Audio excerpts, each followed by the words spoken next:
இந்த மனசினுடைய தாக்கம், இந்த மனசினுடைய லட்சியம், அந்த மனசினுடைய கனவு, அந்த மனசு எனக்கு பிடிச்சிருக்கு.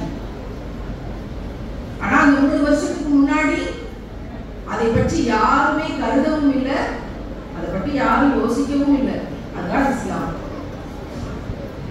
அந்த இஸ்லாத்துக்குள்ளே இருக்கக்கூடிய நம்ம, பிறந்ததுல இருந்தே அந்த இஸ்லாத்துக்குள்ளே இருக்கிற நம்ம, அந்த உயர்ந்த சுகுணத்தை அடைவதற்கு எத்தனை பேர் பாலியல் வன்கொடுமைக்கு எதிராக குரல் கொடுத்தோம், அதுக்காக வேலை செஞ்சோம். எத்தனை பேர் இந்த சமூகத்தினுடைய நிலைமை ஓரின சேர்க்கை இன்னைக்கு சர்வ சாதாரணமாக, எதுக்கு இந்த ஆம்பளைகளை கட்டிட்டு அழுகுது? உங்களுக்கு பார்க்கப்பட்டு நான் என்னத்தை கண்டேன்? உங்களை கல்யாணம் பண்ணி எனக்கு என்னதான் நடந்துச்சு? அடிச்சு விடுறது சண்டைகள்ல. இந்த ஆம்பளைகளோட யார் இந்த அக்க போற கட்டிட்டு அழுகுறது? பேசாம பொம்பளையுமே காதலிச்சு கல்யாணம் பண்ணிக்கிறோம், விடுங்க. ஸ்கூல்ஸ் அண்ட் காலேஜஸ்ல இன்னைக்கு அதிகமாக பெண் பிள்ளைகள் ஒன்றாக இணைந்து கொண்டு சுற்றி கொண்டிருக்கிறார்கள். உங்களுடைய பெண் பிள்ளைகள் இன்னொரு பெண் பிள்ளையோட கை கோர்த்துக்கிட்டு கையை தேய்ச்சிட்டு இருந்தால்னா நீங்க என்னன்னு கவனிக்கணும். அவ்வளவு மோசமான காலகட்டத்தில் இருக்கிறது. நான் பிள்ளைகிட்ட ஸ்கூல்ஸ் அண்ட் காலேஜஸ்ல பேசும்போது சொல்லிடுறது, எவ்வளவு 2 பேர் கையை கோர்த்துக்கிட்டு போனாங்கன்னா நடுவுல போய் கையை பிரிச்சு விடு. அப்படி ஒண்ணும் கை கோர்த்துக்கிட்டே போய் ஃப்ரெண்ட்ஷிப்ல நீங்க ஒண்ணும், நீங்க அப்படி கூட அந்த அழகான கைகோர்த்தல்ங்கிறது கூட ரொம்ப மோசமான விஷயமா நீங்க ஆக்கிட்டாங்க. இந்த கல்ச்சரை பரப்புறதுக்கு ஏகப்பட்ட கூட்டம் உண்டு. இப்ப 2 நாளைக்கு முன்னாடி ஒரு பதிவு போட்டிருந்தேன். நீட் எக்ஸாம் என்னுடைய மகள் எழுத போன போது புர்காவை கழட்ட சொன்னார்கள். அதனால என்னோட மகள் நான் புர்காவை கழட்ட முடியாதுன்னு சொல்லிட்டு பரீட்சையை எழுதாம வந்துட்டா அப்படின்னு சொல்லி ஒரு திரைப்பட இயக்குனர் பதிவு போட்டுட்டார். அதற்கு யார் எந்த அதிகாரத்தின் தளத்தில் இருக்கிறாங்களோ, யார் இந்த நீட் எக்ஸாமுக்கு எதிராக போராடணுமோ அப்படியான ஆட்சியாளர்களினுடைய மகளிர் அணியில் இருக்கக்கூடிய ஒரு சல்மா என்ற ஒரு கவிஞர், ஒரு இஸ்லாமிய பெண்மணி அவங்க சொல்லிக்கிறாங்க. அவங்க எழுதுறாங்க பதிவு, இன்னும் எத்தனை நாளைக்கு தான் நீங்க பிற்போக்கா இருப்பீங்க? இன்னும் எத்தனை நாளைக்கு தான் நீங்க அடிமைப்படுத்த நினைப்பீங்க?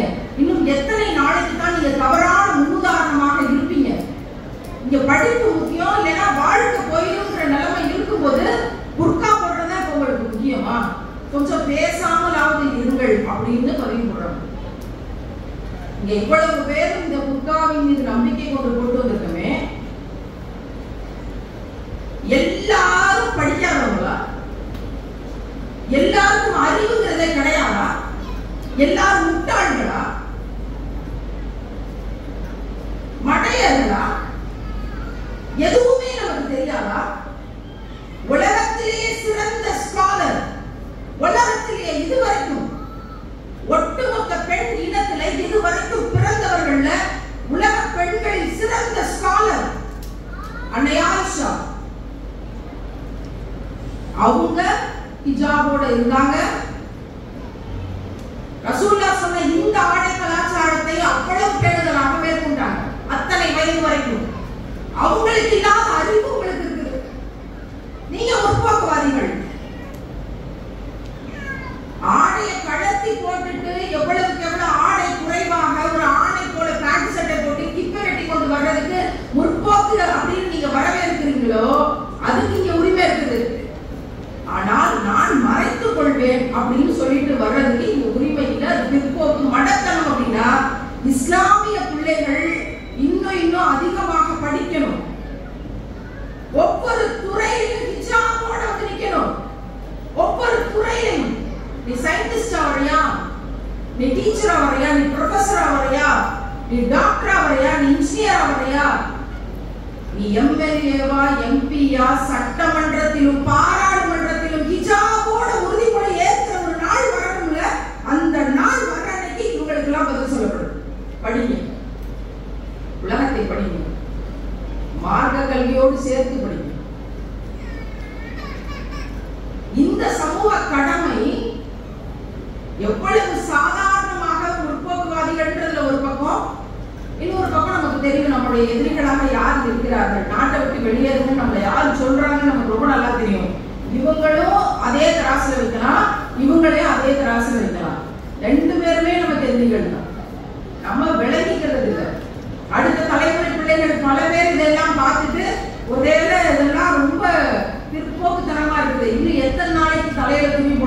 இனி எத்தனை நாளைக்கு நம்ம போடுற ட்ரெஸ்ஸை கூட வெளியில காமிச்சுக்காம இருக்கிறதுங்கிற ஒரு போர்வைக்குள்ள இன்னைக்கு தேவைக்கு கொண்டு வரப்படுறாங்களே. இதற்கு எதிராக தொடர்ந்து பிரச்சாரம் செய்பவர்கள் யார்? கல்லு ஒட்டாத பர்தாவை கண்டுபிடிக்க முடியலையே, ஜிமிக்கி இல்லாத மக்னாவை கண்டுபிடிக்க முடியலையே. மண்ணடியில போய் நின்னோம்னா இக்கடைசியில இருந்து அக்கடைசி வரைக்கும் சென்னையில ஒரே பர்தா கடை, எல்லாம் டிசைனர் பர்தாஸ். பர்தால என்ன டிசைன்? டிசைனர் சேலை இருக்கலாம், டிசைனர் சுடிதார் இருக்கலாம், டிசைனர் பிளவுஸ் இருக்கலாம், டிசைனர் இன்ஸ்டைல் கூட இருக்கலாம். அது அவங்களுடைய சாமர்த்தியம். டிசைனர் பர்தா எப்படி வர முடியும்? டிசைனர் மக்னா எப்படி வர முடியும்? நீ அழகாக இருக்க கூடாது, யார் கண்ணுக்கும் அழகாக தெரிய கூடாதுங்கிறதுக்காக உடுத்தப்பட வேண்டிய ஒரு லூசா போட வேண்டிய ஒரு உடை, அது இடுப்பு பிடிச்சு வரதான் வருவான். கரெக்டா இடுப்பு மட்டும் பிடிச்சிருக்குமா? லூசா இருக்க பர்தா கிடைக்க மாட்டேங்குது. சென்னையில இருக்க ஒரு சகோதரி கொடுக்குற ஸ்டேட்மெண்ட் கிடைக்க மாட்டேங்குது எனக்கு. எப்படி? இது என்ன அலங்காரம்? அலங்காரத்தின் பின்னால் போகக்கூடிய உள்ளங்கள் ஈமானை பூர்த்தி செய்து கொள்ள முடியாது. நீங்க மேக்கப் பின்னாடி போறீங்களா? நீங்க அலங்காரத்தின் பின்னாடி போறீங்களா? நீங்க தங்க நகைகள்ங்கிற ஸ்டேட்டஸ் பின்னாடி போறீங்களா? நம்மால் ஈமானை பூர்த்தி செய்து கொள்ள முடியாது. அலங்காரத்தை தவிர்ப்பது எப்படின்னு தனியா ஒரு டாபிக்ல நம்ம பேசணும். இது மிகப்பெரிய சமூக கடமைகள்ல ஒண்ணு. வெளியில் போகும்போது அலங்காரத்தை தவிர்த்துக் கொள்ளுங்கள். வீட்டில் இருக்கும்போது நல்ல அலங்காரம் பண்ணிட்டு சந்தோஷமா சீதேவிகளா இருங்க. வீட்டுல எப்படி இருக்கும்? கொண்டைய ஒண்ண போட்டுட்டு நைட்டிய ஒண்ணு சுத்திக்கிட்டு கழிச்சுட்டு இருப்போம். வீட்டை பெருக்கு பாத்திரத்தை கழுவாத படுத்துக்கிட்டோ பிள்ளைகள பாராங்க போனீங்க வரணும் வீட்டுக்குள்ள பரபரப்பரன்னு இருப்போம். 18 நைட்டி வச்சிருப்போம். தெரிஞ்சாலும் கருத்துக்கு போட மாட்டோம். 18 நைட்டி வச்சிருப்போம். தெரியுமில்ல நமக்கு தான். அவ்வளவு ஒரு இடம் தானே. ஒரு கொண்டை இழுத்து கட்டினோம்னா அடுத்து ரெஃப்ரெஷ் ஆகிற வரைக்கும் அதுதான். அந்த ஹேர் ஸ்டைல் அடிச்சுக்கிறதுக்கு எதுவும் செய்ய முடியாது. அப்ப இந்த மேக்கப் கிட்டு, நீங்க வாங்கி வச்சிருக்க சென்ட் பாட்டில், அத்தர்லாம், அதெல்லாம் எப்பமாவது வெளியே போகும்போது மேட்சிங்கா பார்த்து போட்டு எல்லாம் ரெடி பண்ணிட்டு போறது. எப்படி மாறிடுச்சு பாருங்க. வெளியில போகும்போது ரொம்ப நீட்டா போறோம், வீட்டுல இருக்கும்போது பரதேசி போலத்துல தெரியுது. ஆகுமா? வீட்டுல இருக்கும்போது பிளசண்டா இருக்கு. கணவருக்கு முன்னாடி, வீட்டுல இருக்கும்போது தாய் தகப்பனுக்கு முன்னாடி பிளசண்டா சந்தோஷமா சொந்த பந்தங்கள் முன்னாடி நல்லா பூ வச்சு நல்லா உடுத்தி நல்லா இருங்க. நல்ல துணிமணியை போடுங்க. அதை பீரோக்குள்ளேயே வச்சிருக்கிறது பத்திரமா, கபோர்ட்ல இருந்து எடுக்கிறதே கிடையாது. ஏன் வெளியே போகும்போது தானே போட முடியும்? வெளியே போகும்போது தான் போடுறீங்க. பாத்திமா நாயகர் இழுத்து போத்திட்டு போனதை பார்த்துட்டு ஒரு மூதாட்டி வயசான பாட்டி போறாங்க போல ஏன் பேசினாங்களா? அப்படி ஊட்டிட்டு போனாங்களா? அவங்க 28 வயசுல பூமியில இருந்து விடைபெற்றுட்டே போயிட்டாங்க. அவங்கள பாட்டின்னு சொல்லியிருக்காங்க. அப்போ நம்ம ஒவ்வொரு பார்ட்டிக்கும் வெளியே கிளம்பி போகும்போது எப்படி போறோம் வெளியே? நீங்க ட்ரெண்ட மாத்துங்க. மிகப்பெரிய சமூக கடமை இது. வெளியே போகும்போது நான் அலங்காரமா போக மாட்டேன், அசிங்கமா போக சொல்லல, நீட்டா போங்க. நல்லா பிரசன்ட் பண்ணிட்டு போங்க. உங்களை வெளியில போகும்போது நீட்டா போங்க, அலங்காரமா போகாதீங்க. வீட்டுல இருக்கும்போது நல்ல அலங்காரமா வாசனையா கமகமன்னு நல்லா இருங்க. என்ன பார்த்தாலும் பிரியாணி கிண்டிக்கிட்டு வேர்த்து விருவத்துக்கிட்டு இருந்தா கணவனுடைய நிலைமை என்ன? இதுக்கு மேல எப்படி சொல்றது? வேற ஸ்டாக்ல 4 கல்யாணம் சொல்லி வச்சிருக்கு. என்ன செய்யறது? வீட்டுல இருக்கும்போது நல்லா இருங்க. வெளியே போகும்போது வாசனை திரவியங்கள் போடாம, மேக்கப் பண்ணாம, லிப்ஸ்டிக், நெயில் பாலிஷ் போடாம, இதெல்லாம் பிள்ளைகளுக்கு சொல்லித்தர வேண்டியது. இதுக்கு பின்னாடி ஹராம் அப்படிங்கிற கான்செப்ட் எவ்வளவு ஸ்ட்ராங்கா இருக்குது. இதை கூட இன்னைக்கு நம்ம வழிமுறைக்கு பேச வேண்டிய இடத்துல இருக்கிறோம். சமூக கடமைகள் என்பது மிக பெரியதாக இருக்கு. உங்களால நம்ப முடியுமா? 10ஆம் கிளாஸ் படிக்கிற பிள்ளை இன்ஸ்டால 10 பேர் கூட பேசிட்டு இருக்காங்கறத உங்களால நம்ப முடியுமா? 6ஆம் கிளாஸ் படிக்கிற பிள்ளையும் 10ஆம் கிளாஸ் படிக்கிற பிள்ளையும் ஸ்கூல் டாய்லெட்டுக்குள்ள இருந்து ஓரின சேர்க்கையாளர்களாக வெளியே வந்தாங்கன்ற செய்தி உங்களால நம்ப முடியுமா?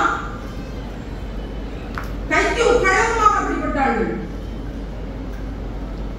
6ஆம் கிளாஸ் வயசு என்ன? 11. 10ஆம் கிளாஸ் வயசு என்ன? 15.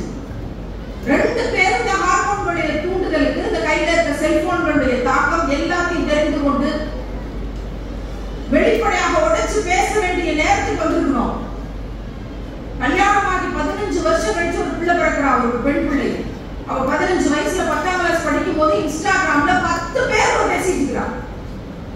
ஒருத்தர் கூட பேசிட்டு இருக்கா, லவ் பண்றாங்கிறது கூட ஏதாவது ஒரு ஏற்பு என்னன்னு விசாரிக்கலாம்ங்கிற நிலைமைக்கு போகலாம். 10 பேர் கூட ஒரு பெண் பிள்ளை பேசுறாங்கிறவங்களால நம்ப முடியுதா? தராவி தொழுகை செய்வித்த இந்த ரமலானில் தராவி தொழுகை செய்வித்த பிள்ளை தொழுது கொண்டிருந்த அந்த ரமலான் காலகட்டத்திலேயே ஒரு மாற்று சமூகத்து ஆணோடு ஓடி போனாள், நடந்து போனாள். நம்ப முடியுதா அவங்களால? நீங்க என்ன தராவி தொழுகை வச்சீங்க? 5 வருஷம் ஆதிமாவாக படித்த ஒரு பெண் ஓரின சேர்க்கையாளராக இருக்கிறாங்க, உங்களால நம்ப முடியுமா? ஒவ்வொரு நாளும் பாலியல் வன்கொடுமையால 28 பிள்ளைகள் கொலை செய்யப்படுகிறார்கள், உங்களால நம்ப முடியுமா? என்ன செய்ய போறோம்? இதுக்கெல்லாம் என்னைக்காவது இதுக்கு என்ன செய்ய போறோம் நம்ம நினைச்சிருக்கிறோமா? சுஜூத்ல அழுதுருக்கிறோமா? என்றைக்காவது அப்படி நம்ம அழுவோம் அப்படின்னா நாம் நிச்சயமாக சமூக பங்களிப்பில் அக்கறை உள்ள பெண்மணிகள் அப்படின்னு நம்ம நினைச்சுக்கலாம். இந்த ஜனாசா வேலை செய்து கொண்டு இதுக்குன்னே படிச்சு அந்த 20 பெண்கள் போய் இதுல ஸ்காலர் ஆகி எல்லா ஜனாசாவையும் தொட்டு கழுவி சுத்தப்படுத்தி எவ்வளவு பெரிய வேலை தெரியுமா? ஒரு மனிதனுடைய மலத்தை கழுவி எடுப்பதுங்கிறது அவ்வளவு சாதாரண விஷயமா? அல்லாஹ்வுக்காக இதை செய்கிறோம். காசு வாங்குறதுல அவங்க பெரும்பாலும் தெரியுமா? ஏன்னா பெரும் பாவங்கள் மன்னிக்கப்படும் இவ்வளவு லிஸ்ட் கொடுத்திருக்கு. இந்த ஜனாசாவினுடைய குளிப்பு அந்த பணியில் பங்கேற்கக்கூடியவர்களுக்கு அவ்வளவையும் அல்லாஹ் தரேன்றான். ஆனா அவங்கள பார்த்து ஏளனமா நீங்க பேசாதீங்க, அவங்கள அசிங்கமா கேவலமா நினைக்காதீங்கன்னு அந்த பணிகள் செய்யக்கூடியவங்க சொல்றாங்கன்னா இந்த சமூகம் எப்பேற்பட்ட சமூகமாக இருக்கும்னு வச்சு பாருங்க. எப்பேற்பட்ட சமூகமாக இந்த சமூகம் இருக்கும். இன்னைக்கு நான் பரவலா பாக்குறேன், ஊரா பயணிக்கிறேன், பரவலா போறேன், எல்லா இடங்கள், கிராமங்கள், டவுன், சிட்டி, பல வெளிநாடுகள், எல்லா இடங்களுக்கும் போறோம். என்ன தெரியுமா மனப்பான்மை பெண்களிடத்துல நிறைய இருக்கு. கொஞ்சம் காசு பணம் கூட இருந்துச்சுன்னா தலையில ஒரு கிரீடம் இருக்கு, நான் யார் தெரியும்ல. இது நான் பரவலாக பாக்குறேன். கொஞ்சம் காசு பணம் கம்மியா இருந்துச்சுன்னா அவங்களுக்குள்ளேயே ஒரு தாழ்வு மனப்பான்மை. நம்மளால என்ன செய்ய முடியும்? ரெண்டுமே நாசக்கேடுதான். பணம் ஒரு அளவு கொண்டு நினைக்கிறீங்களா? நீங்கள் போட்டிருக்கிற நகைகள் ஒரு அளவு கொண்டு நினைக்கிறீங்களா? நம்ம வாழ்ற பங்களா ஒரு அளவு கொண்டு நினைக்கிறீங்களா? நம்ம வச்சிருக்கிற கார் அதனுடைய பிராண்ட் அளவு கொண்டு நினைக்கிறீங்களா? நம்ம என்ன பிராண்ட்ல பர்தா போடுறோம்ங்கற அளவு கொண்டு நினைக்கிறீங்களா? நிச்சயமாக இல்லை. இந்த நேரத்தில் டீ கொடுப்பது ஹராம்.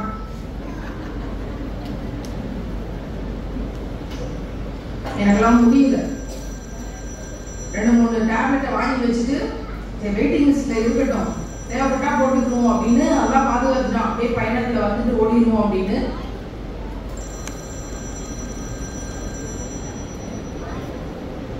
காசும் பணமும் பங்களாவும் பிராண்டட் வாழ்க்கையும் நிச்சயமாக நம்மளை பாதுகாக்க போவது கிடையாது. மரணிச்ச பிறகு காதுல ஒரு தோடு இருந்திருக்கு சின்னதா, தோட கலட்டி திருநாணி கலட்டி பார்த்துக்காக கலட்ட முடியல. அப்படியே ஒரே அறுத்து எடுத்துட்டு உள்ள வச்சாச்சு. ஒரு இடத்துல மூக்கு எடுத்துட்டாங்க, மூக்குத்தி எடுக்க முடியல. இதெல்லாம் நிஜமாகவே நடந்தது. நம்ம படிக்கிறோம், கேட்கிறோம். ஒரு குண்டு மணி கப்ப நம்ம கபருக்குள்ள அனுமதி கிடையாது. யாரும் வைக்க போறதுல எடுத்துருவாங்க எல்லாம். எதுக்கு இதை பூரா சேர்த்து வைக்கிறதுக்கு இவ்வளவு பாடுபட்டு? எப்போதெல்லாம் உங்கள் கண்களில் மிதமிஞ்சிய துன்பத்தோடு உங்களை சுற்றி ஏழைகள் இருக்கிறார்களோ அவங்களுக்காக கொடுக்கறதுக்கு தயாரா இருங்க. நான் இஸ்லாத்தை ஏற்றுக்கொண்டு வந்த போது சில ஹதீஸ்களை எல்லாம் படிச்சுட்டு என்னிடம் இருந்த எல்லா தங்க நகைகளையும் ஏழை பிள்ளைகளின் படிப்புக்கு கொடுத்துட்டு இந்த 3 வருடங்களாக எனக்கு எந்த தங்க நகையும் தேவைப்படலை, நான் எந்த நகை கடைக்கு போகல, எந்த நகையும் வாங்கல. நகை என்பது அந்நியப்பட்டு, நகை என்பது அழகல்ல, ஈமான் என்பது சுஜூதில் அழுகிறதுதான் பேரழகு அப்படிங்கிறத இறைவன் கற்பித்து தந்திருக்கிறான். இந்த 3 ஆண்டுகளே எனக்கு கிடைத்த ஒரு மிகப்பெரிய படிப்பினை. இதுல இருந்து வெளியே வந்ததே பெரிய ரிலீஃபா இருக்கு. அப்பாடா ஏதோ ஒரு பெரிய சிறையில இருந்து வெளிவந்த மாதிரியான ஒரு உணர்வு. பட்டிமன்ற மேடைகள்ல அவ்வளவு மேக்கப்போடு இருந்த ஒரு நபர் தான். ஆனா இந்த 3 ஆண்டுகள்ல பவுடரே அவசியப்படலையே நமக்கு. ஏன் அவசியப்படல? நான் அல்லாஹ்க்காக வாழ்வனா இந்த மனுஷனுக்காக வாழ்வனா? அல்லாஹ்க்காக வாழ முடியும் அப்படிங்கிற புரிதல் படிக்க படிக்க படிக்க நமக்கு கிடைக்கும் போது இந்த சமூகத்தின் மீதான பணிகள், குர்ஆன் படிக்கணும், குர்ஆன் ஓதணும். எத்தனை பேர் பொருள் தெரிஞ்சு படிக்கணும்? நான் படிச்சதே தமிழ்ல தான் குர்ஆன் படிச்சேன் முதல்ல. பிறகு ஓதணுமே அப்படின்னு முயற்சி ஆரம்பிச்சு சுப்ஹானல்லாஹ் 90 நாட்களில் குர்ஆன் ஓத கற்றுக்கொண்டு அதை முடிக்கிற பாக்கியத்தை இறைவன் எனக்கு தந்தான். இறைவன் மிகப்பெரியவன். இந்த 40 வயதில் இறைவன் நமக்கு தந்த பாக்கியம் அதுதான். இன்னொரு மொழியை கற்றுக்கொள்ள முடியுமான்னு தெரியல. நான் ரசூலுல்லாஹ் இந்த மொழியில தானே படிச்சிருப்பாங்க, இப்ப நம்மளும் எப்படியாவது உருட்டி பரட்டி படிப்போம் அப்படிங்கிற முயற்சி. நான் படிப்பேன்னு நினைக்கவே இல்லை. அப்படி குர்ஆனை படிக்கும் போது ஏழைகளுக்கு உணவு கொடுத்தாயா, உணவு கொடுக்க சொல்லி தூண்டினாயா அப்படிங்கிற விஷயம் குர்ஆன்ல வந்து பல இடத்துல வருது. நரகத்துல கிடக்கிற மனுஷன் சொல்றான், நான் பூமியில உணவு கொடுக்கல, ஏழைகளுக்கு உணவு கொடுக்க சொல்லி தூண்டல அப்படின்னு. அதை படிச்சுட்டு நான் ஏழைகளுக்கு உணவு கொடுக்கக்கூடிய பணியை தொடங்கினேன். 50 பேருக்கு ஒவ்வொரு ஜும்மா அன்னைக்கும் 100 வாரங்களுக்கு முன்னாடி உணவு கொடுக்கக்கூடிய அந்த பணியை நான் மட்டுமே இருப்பேன். அப்ப என் பையன் கூட என் கூட இல்லை. 1.5 வருஷம் அவனை பிரிஞ்சிருந்தேன். ஒரு நாள் அவனை பார்க்கல, அவன் கூட பேச முடியல. எவ்ரிதிங் லாக்ட் அண்ட் பிளாக்ட் அப்படிங்கிற சிச்சுவேஷன்ஸ். அல்லாஹ்வுக்காக பொறுத்திருந்தோம், அல்லாஹ்ட்ட மட்டும் தான் பேசணும். அந்த காலகட்டத்துல காலையில ஃபஜ்ர் முடிச்சிட்டு வெங்காயத்தை உரிச்சு நான் மட்டுமே எல்லாம் செஞ்சு ஒரு 7 கிலோ அரிசி போட்டு பொங்கி எடுத்துட்டு சாலையோரத்து மக்கள், வீடு இல்லாத மக்களுக்கு ஒவ்வொரு ஜும்மானைக்கு உணவு கொடுத்துட்டு இருந்தேன். தூண்டனுங்க என்ன செய்யறது? என்னுடைய சோசியல் மீடியா பேஜஸ்ல அதை போஸ்ட் பண்ணேன். இன்றைக்கு 100 பசியாற்றுவோம் திட்டங்கள் 100 ஊர்களில் 100 இஸ்லாமிய பெண்மணிகள் தலைமையேற்று செய்து கொண்டிருக்கிறார்கள். நாகர்கோயிலிலும் தலைமையேற்று செய்து கொண்டிருக்கிறார்கள். சுப்ஹானல்லாஹ். இன்றைக்கு 100வது வாரம்.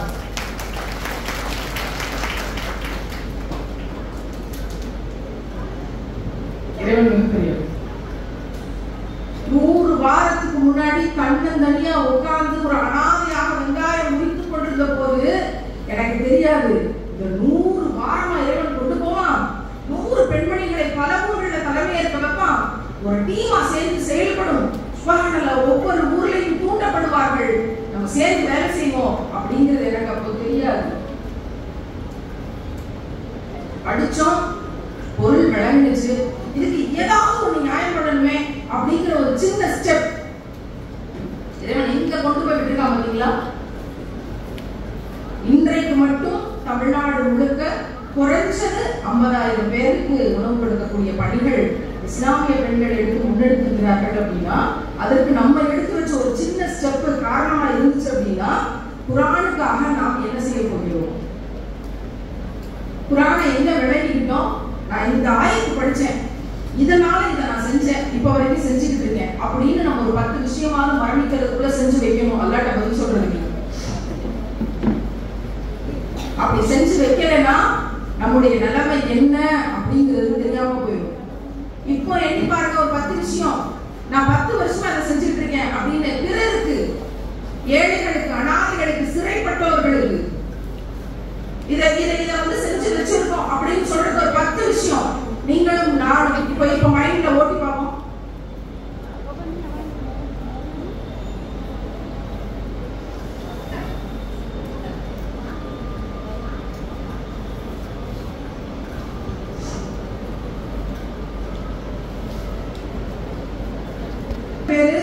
இந்த வாங்கோடு சேர்த்து இப்ப 10 பாயிண்ட் நான் 10 நிமிஷத்துல முடிச்சிருக்கேன். பிறகு நீங்க தொழுகைக்கு போகலாம் இன்ஷா அல்லாஹ். இப்போ எத்தனை பேர் 10 விஷயம் 10 வருஷமா நான் செய்யறேன், 5 வருஷமா செஞ்சுட்டு இருக்கேன், 3 வருஷமா தொடர்ந்து செஞ்சுட்டு இருக்கேன். 10 பாயிண்ட் எத்தனை பேர் வச்சிருக்கோம்? கை தூக்கலாமா? கை தூக்கலாமா? 10 பாயிண்ட், 10 விஷயம் ஏழைகளுக்கும், அனாதைகளுக்கும், சிறைப்பட்டவர்களுக்கும் தொடர்ந்து இந்த விஷயத்தை நான் செஞ்சுட்டு இருக்கேன். வாரம் வாரம், மாசம் மாசம், ஒவ்வொரு வருஷமும், ஒவ்வொரு நாளும் ஏதோ ஒரு தவணையில நான் தொடர்ந்து செஞ்சுட்டு இருக்கேன் அப்படின்னு ஒரு 10 விஷயம் தொடர்ந்து செய்யணும். எப்பயோ செஞ்சது கணக்கு இல்ல, தொடர்ந்து செஞ்சுட்டு இருக்கோம். கை தூக்கலாமா? நான் முதல்ல தூக்குறேன். அல்ஹம்துலில்லாஹ். தூக்குங்களேன். ஒரு மோட்டிவேஷனா இருக்கட்டும். தொடர்ந்து ஒரு வேலை செஞ்சுட்டு இருக்கிறேன். நான் சுபஹானல்லாஹ். கைத்தில போட்டுக்கலாம். ஒரு 20-25 பேர் கைத்திக்கு இருக்கிறோம். பசியாற்றுவோம் திட்டம் அப்படிங்கிற வேலையை தொடங்கி ஒரு 100வது வாரமாக இந்த பணிகள் 100 ஊர்களில் செயல்பட்டு கொண்டிருக்கு. 10, 20, 30 ஆரம்பிச்சு ஏழை பிள்ளைகளுடைய கல்வி பணிகளுக்காக தொடர்ந்து இந்த 3 ஆண்டுகள் சிறைப்பட்டவர்களின் வீட்டு பிள்ளைகளுடைய ஃபீஸ் கட்டுற பொறுப்பை எடுத்து தொடர்ந்து செஞ்சுட்டு இருக்கிறோம். பாலியல் வன்கொடுமையால் பாதிக்கப்பட்ட பிள்ளைகளுக்கான வாழ்க்கை வாழ்வாதாரம் அவங்களோட குடும்பத்தை பார்க்கறது அது ஒரு பக்கம் நடந்து கொண்டிருக்குது. ஒவ்வொரு நாளும் பெண் பிள்ளைகள் பாதுகாப்புக்கான பரப்புரை தொடர்ந்து செஞ்சுட்டு இருக்கிறோம். நன்மையை விதைப்பதும் தீமையை தடுப்பதும் அப்படிங்கிற விஷயத்தை கையில எடுத்துக்கொண்டு எந்தெந்த விதத்தில எல்லாம் அதை கொண்டு போக முடியுமோ கொண்டு போயிட்டு இருக்கோம். இந்த பணிகளை எல்லாம் செய்கிற போது பெரிய அளவிலான முடக்கம் வருது. பாஸ்போர்ட்டை முடக்கி வைக்கிற அளவுக்கு ஒரு பெண்ணாக பெரிய விமர்சனங்களை, சர்வ சாதாரணமாக சமூக ஊடகங்களில் கெட்ட வார்த்தைகளை எல்லா விதமான மனிதர்கள்ட்ட இருந்தும் வாங்குவோம். இஸ்லாமிய சமூகத்திட்ட இருந்தும் வாங்குவோம். பல சமயம் காரணமே தெரியாது.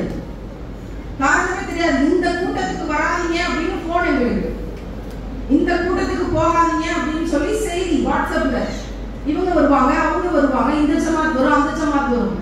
நான் மறுபடியும் தெளிவுபடுத்துறேன், நான் எந்த ஜமாத்தும் கிடையாது. எனக்கு எல்லா ஜமாத் சகோதரிகளும் சொந்தக்காரிகள் தான். நான் அவர்கள் எல்லாத்துக்குமே சொந்தக்காரி தான். என்னால அவங்களுக்கு என்ன செய்ய முடியும், என்ன நன்மையை விதைக்க முடியும் அப்படிங்கிறத பார்த்துட்டு நான் ஓடிட்டு இருக்கிறேன், அவ்வளவுதான். அதனால நீங்க இந்த செய்தி எனக்கு அனுப்ப வேண்டியது இல்லை அப்படின்னு சொல்லிட்டு இந்த நிகழ்ச்சிக்கு வந்தோம். எங்கெல்லாம் ஓட்டை இருக்குதோ சிஏ எப்படி எல்லாரும் ஒன்று சேர்ந்தோம். நாட்டை விட்டு வெளியேன்னு சொன்னோடனே ஒன்று சேர்ந்துட்டோம்.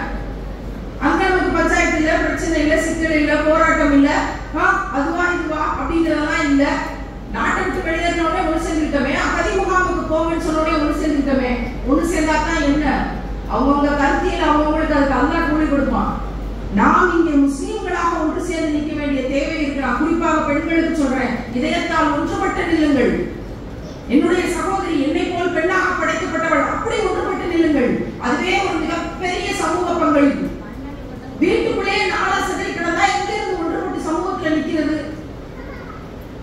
ஒன்றுபட்டு நில்லுங்கள், தியாகம் செய்த வாருங்கள். நான் பேச்ச ஆரம்பிக்கும் போது சொன்னேன், அழுகிறதுக்கு வாங்க. நாகர்கோவில்ல என்னென்ன பிரச்சனை இருக்கு, இவ்வளவு இஷ்யூஸ் இருக்கு, இதுக்காக நம்ம சேர்ந்து அழுவோம். சுஜூதுல அழுவோம் முதல்ல, அது பிறகு என்ன செய்யறதுன்னு பார்ப்போம். முடியாதுன்னு நினைக்கிறீங்களா?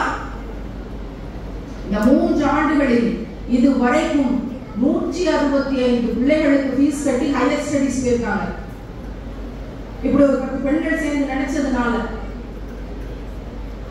இதுவரைக்கும் 28 வீடு கட்டி கொடுத்துருக்கிறோம், 40 டாய்லெட் கட்டி கொடுத்துருக்கிறோம். 10 பெண்கள் சேர்ந்ததுனால முடியாதுன்னு நினைக்கிறீங்களா? முடியும். அழுவோம், இதற்காக அழுவோம். அல்லாஹ் நம்மை கொண்டு ஏதாவது பல காரியங்களை செய்ய வைப்பான். இல்லைன்னா செத்துடலாமா அப்படிங்கிற மைண்ட் செட்ல இருந்த நானெல்லாம் புதுசா பிறந்து இந்த 3 வருஷம் உங்களுக்கு முன்னாடி ஒரு 3 வயசு பிள்ளை நினைப்போம்.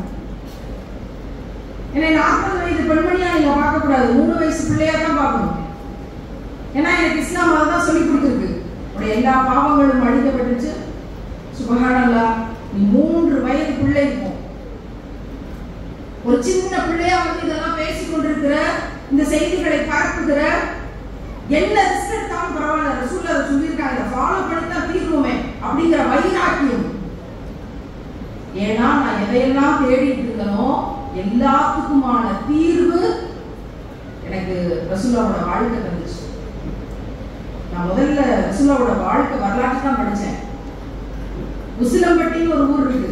நான் அடுத்து அதை பற்றி ஒரு புத்தகம் எழுத போறேன், ஒரு நாவலாக, முதல் நாவல், என்னுடைய நாவல். உசிலம்பட்டின்னு ஒரு ஊர் இருக்கு. அங்க பொம்பளைக்குள்ள பிறந்தாலே கள்ளிப்பால் ஊத்தி கொண்டுருவாங்க. இன்னைக்கும் எல்லா ஸ்கேன் சென்டர்லயும் போர்டு இருக்குன்னா என்ன அர்த்தம்? இன்னைக்கும் ஏதோ ஒரு விதத்துல பிரச்சனை இருக்குன்னு அர்த்தம். எல்லாரும் ஸ்கேன் பண்ண போயிருப்போம், மேல போர்டு இருக்கும், எல்லாருக்கும் தெரியும். அங்க இருந்து ஒரு பெண் பிள்ளை வர்றா. 8ஆம் கிளாஸ் படிக்கும் போதே தாய் தகப்பன் புரிஞ்சு போயிடுறாங்க. தந்தை வேற கல்யாணம் பண்ணிட்டு போயிடுறாரு. யாருடைய அன்புமே அந்த பிள்ளைக்கு கிடைக்கல. நான் படிச்ச ஆலிமாவுக்கு தான் படிப்பேன் அப்படின்னு ஒரு மார்க் அறிஞர் ஒருத்தரோட எழுத்தையும் பேச்சையும் கேட்டு நான் ஆலிமா அப்படின்னு அந்த பிள்ளைக்கு பெரிய ஆசை. அவ மதரசா 2வது வருஷம் படிச்சுட்டு இருக்கா. அது இலவசமான மதரசாங்கிறதுனால அவங்க பாப்பா போய் சேர்த்துட்டு இருக்காரு, படிச்சுட்டு இருக்கா. மாப்பிள்ளை பாக்குறாங்க. மாப்பிள்ளை பார்த்தா பெரியவங்க பார்த்து நமக்கு நல்லதுதானே பண்ணுவாங்கன்னு நினைச்சு சரின்னு சொல்றா. பார்த்தா 6 கேஸ் இருக்கிற ஒருத்தரை முடிச்சு கல்யாணம் பண்ணி வைக்கிறாங்க. 2வது கல்யாணமா பண்ணி வைக்கிறாங்க.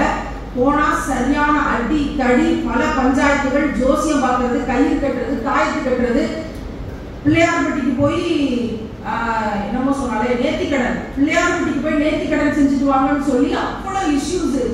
இது வரைக்கும் கொடுமையை 1 வருஷமாக சகிச்சுக்கிட்டு இருந்தவ கடைசியில இதை பார்த்து சகிக்க முடியாம பிள்ளை பெற்ற 3வது மாசம் இதை எதிர்த்து கேட்கும் போது அடிச்சு செவுத்துல வச்சு அடிச்சு, குரான்ல படிச்சோமே அது மாதிரி செவுத்தோட சேர்த்து அடிச்சு பிள்ளைய கையில கொடுத்து வெளியே துரத்தியாச்சு.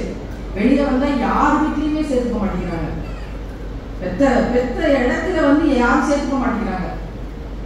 எந்த ஆதாரமுமே இல்லாம நிற்கிறா.